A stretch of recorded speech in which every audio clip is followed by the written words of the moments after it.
Okay, I just bought this grinder, and the thing is that the packaging seems normal. Okay, got shipped from United States to Panama.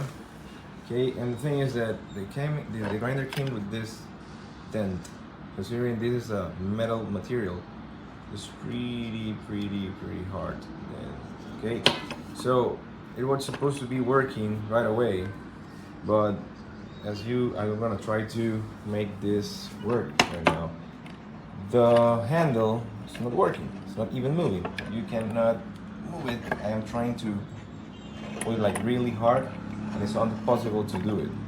And on the bottom, it's supposed to be like you're supposed to be able to control this while you are pulling on the handle, and you can see I am putting a lot of force in it, and it's not working. Also, look at this. Okay, so it was like really cheap from the normal price, but not working.